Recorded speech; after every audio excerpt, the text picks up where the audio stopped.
अस्सलाम वालेकुम व्यूअर्स, मैं हूं समीना पाशा। उम्मीद है आप लोग खैरियत से होंगे। व्यूअर्स, इस व्लॉग में 3 अहम खबरें आपके साथ डिस्कस करेंगे। आपको बताएंगे कि जनाब काजी फायज ईसा साहब को पहली ही सलामी क्या मिली है और क्या मैसेज जाता है इस सलामी से। काजी फायज ईसा साहब ने जो पहला फैसला लिया है वो क्या है और उसमें क्या है, इमरान खान साहब के केसेस के हवाले से क्या सूरत हाल होगी और इस्टेब्लिशमेंट और एंटी इस्टेब्लिशमेंट सियासत जो है उसका फ्यूचर क्या है और इस वक्त उसके तनाजुर में इस्टेब्लिशमेंट कहाँ खड़ी है और वो सियासतदान जो हमेशा इस्टेब्लिशमेंट के साथ ही हुआ करते थे वो इस वक्त क्या सोच रहे हैं और क्यों इस्टेब्लिशमेंट से दूर होते नजर आ रहे हैं। तो ये सब कुछ है जी इस व्लॉग में। आपसे रिक्वेस्ट है कि अगर अभी तक चैनल को सब्सक्राइब नहीं किया तो सब्सक्राइब कर लें। पहले जरा मैं बात कर लूँ इस हवाले से कि क्या एक सलामी पेश की गई है नए चीफ जस्टिस साहब को।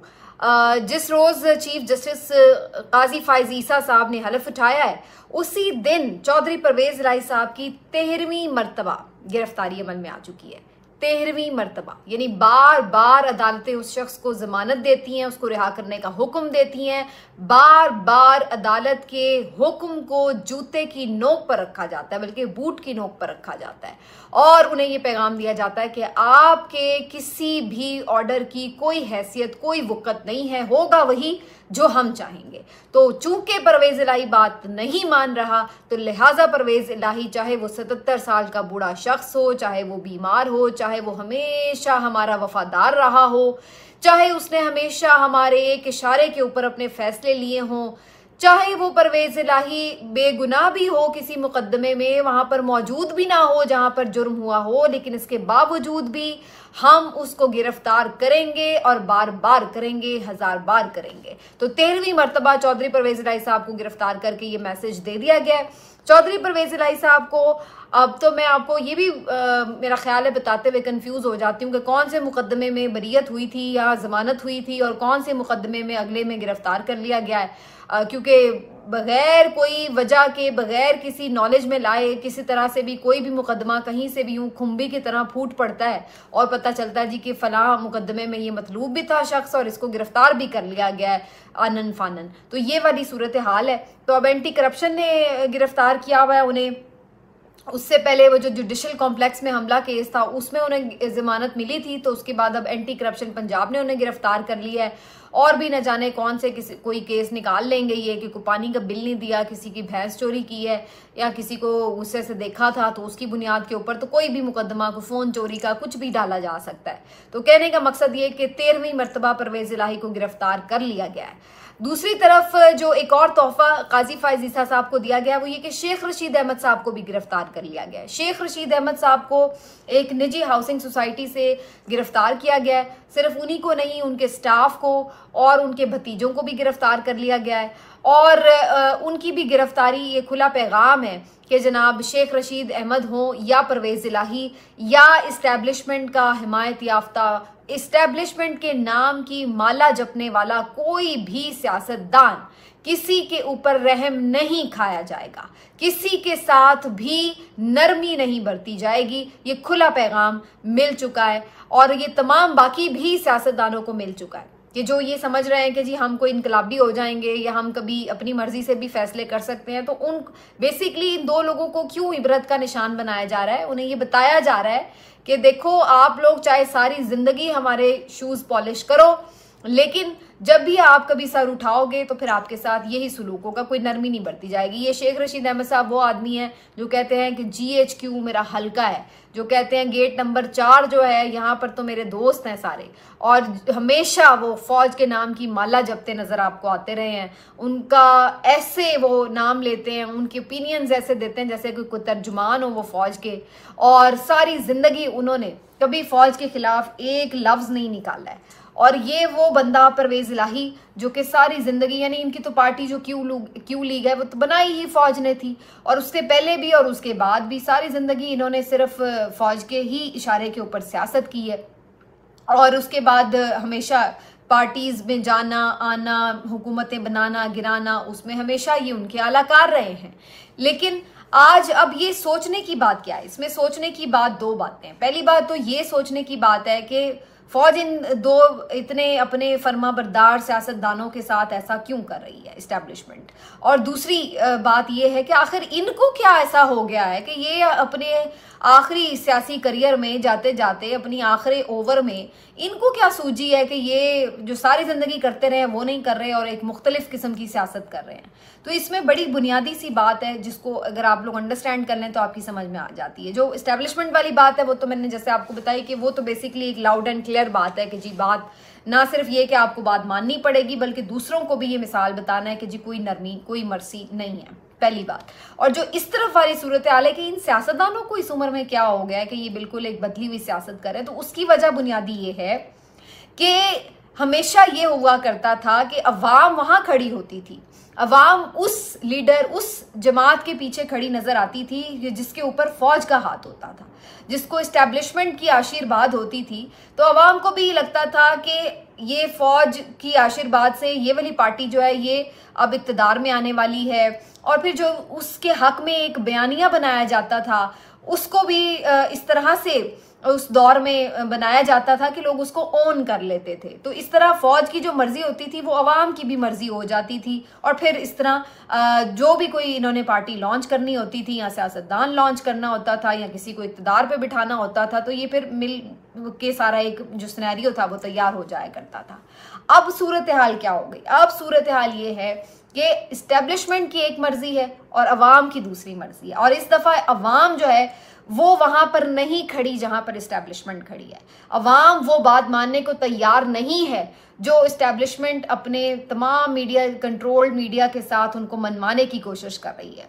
अब वो अवाम बिल्कुल एक मुख्तलिफ मिजाज में खड़ी है। अगर उन्हें ये बताया जा रहा है कि नहीं भाई अब ये नवाज शरीफ बहुत अच्छा है, ये बेहतरीन रहबर है, तो आप इसके साथ अब जफ्फियां डालें, इसको वोट डालें, तो अवाम ये मानने को तैयार नहीं है। अब प्रॉब्लम ये आ गई है कि अवाम का मूड अलग है, इस्टेब्लिशमेंट का मूड अलग है। तो ऐसे में वो सियासतदान जो सारी जिंदगी इस्टेब्लिशमेंट की हिमायत के साथ सियासत करते रहे हैं उनके लिए भी मुमकिन नहीं रहा है कि वो अवाम की ख्वाहिश और अवाम की मर्जी के अलावा दूसरी तरफ जाकर खड़े हों, क्योंकि जो जो ऐसा कर रहा है वो जूते खा रहा है। वो परवेज खटक हो, वो जहांगीर तरीन हो, वो अलीम खान हो, वो कोई भी सियासतदान हो, जो भी उस तरफ जाके खड़ा हो रहा है उसके हिस्से में सिर्फ जिल्लत और रुसवाई आ रही है। और यही वजह है कि कुछ सियासतदान जेलें भुगत रहे हैं, तकलीफें उठा रहे हैं, लेकिन दूसरी तरफ जाके खड़े होने को तैयार नहीं है, क्योंकि उन्हें ये नजर आ रहा है कि दूसरी तरफ जाके खड़े होने का मतलब ये है आपकी सियासी मौत है। अवाम तो आपको मूल गाना पसंद नहीं करेगी। तो ये एक वाज़े डिफरेंस है कि अवाम चूंकि अब वहां पर नहीं खड़ी है जहां इस्टेब्लिशमेंट खड़ी है, तो फिर इन सियासतदानों को भी अगर उसके लिए कुर्बानी देनी पड़ी है तो वो कुर्बानी देते हुए नजर आ रहे हैं। तो ये एक बड़ा एक चेंज जो है हमें पाकिस्तान की पॉलिटिक्स में नजर आ रहा है। इससे पहले हमें ये चीज़ नजर नहीं आती थी कि जहां पर आपकी इस्टेब्लिशमेंट खड़ी है वहां पर अवाम खड़ी ना हो। ये 71 में किसी हद तक आप कह सकते हैं, लेकिन वहां पर उस वक्त जो सूरत हाल थे, जो यानी ज़मीनी हक़ाइक़ थे, जो कॉन्सिक्वेंसेस थे, जो हालात थे, जो सोशल मीडिया नहीं था, जिस तरह के चीज़ें थी, और फिर आपस के कुछ रिफ्ट्स वगैरह जो आपको मालूम है कि शेख मुजीब और जुल्फ़िकार अली भुट्टो साहब उनकी भी अपनी कमज़ोरियाँ थी। तो ये सारा कुछ मिल मिला के ज़रा सूरत हाल मुख्तलिफ थी। लेकिन इस दफ़ा एक टोटली आपको डिफरेंट सिनेरियो जो है इस हवाले से नज़र आता है कि अवाम बड़े क्लियर हैं अपने थॉट्स के हवाले से, और आपने जो आपसे बन पड़ा आपने किया, लेकिन बात आपसे बनी नहीं। तो ये अब आपकी जिद है, जितनी मर्जी और चला के देख लें। अभी तक तो नहीं आप लोग मान रहे, आगे भी देख लें चला के, शायद कोई बात बन जाए, लेकिन फिलहाल तो वो बनती नजर नहीं आ रही। तो ये तो जनाब हो गई परवेज इलाही साहब की और शेख रशीद साहब की गिरफ्तारी का मामला। लेकिन अच्छा मजे की बात है, शेख साहब की गिरफ्तारी भी 9 मई के वाकयात में की है, यानी कि जी जहां पर आपके फौजी तनसीबात पर हमले और जी इस तरह की चीज़ों पे। हालांकि वो बंदा सारी ज़िंदगी वहां पर सजदे करता फिर रहा है और आज भी वो कभी उसके खिलाफ बात करने को तैयार नहीं है, और उसी मुकदमे में उनको जो है वो पकड़ा हुआ है। बहरहाल देखते हैं जी क्या इनका फ्यूचर होता है। लगता तो यही है कि इनको भी अभी खूब रगड़ा लगेगा। बाकी जो काजी फायज ईसा साहब की मैंने बात की, तो उनको बेसिकली ये सारा कुछ आपको दिखा दिया गया है कि जी ये कंटिन्यूटी है, ये तसलसल है, ये चलेगा। तो अगर कोई ये सोच रहा है कि जी कोई बड़ी तब्दीलियां आ जाएंगी और बड़ा कोई आईनो कानून इंसाफ का अलम बुलंद हो जाएगा, तो अभी हमें इस तरह का जो सूरत हाल है इसको शायद देखने में बड़ा टाइम चाहिए। और काजी फायज ईसा साहब के पास बहुत ज़्यादा टाइम भी नहीं है, वो सिर्फ 1 साल के लिए ऑलमोस्ट, अगले साल अक्टूबर में उनका जो टेन्योर है वो पूरा हो जाएगा, मुद्दत मुलाजमत ख़त्म हो जाएगी, रिटायर हो जाएंगे। तो 1 साल के लिए काजी फायज ईसा साहब almost chief justice of Pakistan बने हैं, और इतने में इतने ख़राब और जिसको कहते हैं ना गले सड़े निज़ाम इंसाफ की तब्दीलियां अगर कोई करना भी चाहता हो तो उसके लिए खासा मुश्किल टाइम है, वो भी इस तरह के जब चैलेंजेस बड़े हैं, मईशत के भी, सियासी भी, आइनी भी, हर तरह के बहरान है, तो उसमें इस्लाहात बड़ी मुश्किल काम है। लेकिन बहरहाल जी कम से कम कुछ जेस्चर्स वो ऐसे दे सकते हैं जिसमें वो बता सकते हैं कि चलें जी हम खड़े हैं यहाँ पर आपके साथ कानून और इंसाफ के साथ। एक खातून रजिस्ट्रार उन्होंने मुकर्रर की हैं, एक खातून एहलिया को अपने साथ खड़ा करके हलफ लिया है, तो हम उनसे उम्मीद करते हैं कि जो खवातीन सियासी कैदी हैं जिनके साथ इतनी ज्यादती हो रही है कि उनके मुकदमात ही नहीं आगे बढ़ रहे हैं, कम से कम उनके साथ अगर उनको रिस्पेक्ट दी जा रही है इन खवातीन को तो फिर उनको भी रिस्पेक्ट दी जाए। तो हम देखते हैं कि ये कुछ अरसे में कितना बता सकते हैं इस बारे में। बाकी जी इमरान खान साहब के मुकदमात के हवाले से 1-2 खबरें हैं, वो भी मैं आपको बता देती हूँ। लेकिन काजी फायज ईसा साहब ने जो एक पहला ही मुकदमा तय किया है कि जी समाअत करेंगे, वो उसके लिए उन्होंने फुल कोर्ट तश्कील दिया। फुल कोर्ट एक वो मुतालबा था जो हमेशा किया जा रहा था साबिक चीफ जस्टिस से, और उन्होंने कोशिश भी नहीं की, और वो कोशिश करते भी तो कामयाब नहीं होती, क्योंकि वो तो बेचारे कोई 9 रुकनी बेंच बनाते थे तो उसमें नहीं लोग पूरे बैठते थे। तो वो इतनी नफरत करते थे उनसे जज साहिबान के, उनके साथ बैठ के मुकदमा तक नहीं सुनना चाहते थे।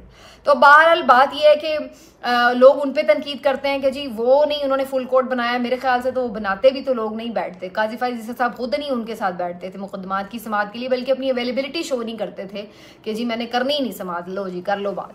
तो बहरहाल अब अल्लाह करे जी, अब सबके फेवरेट काजी फायज ईसा साहब आ गए हैं, तो वी होप कि अब फुल कोर्ट बन जाया करेगी मुख्तलिफ मामलात पर, और फिर उसके बाद जो फैसले आएंगे उसको सब तस्लीम भी कर लेंगे।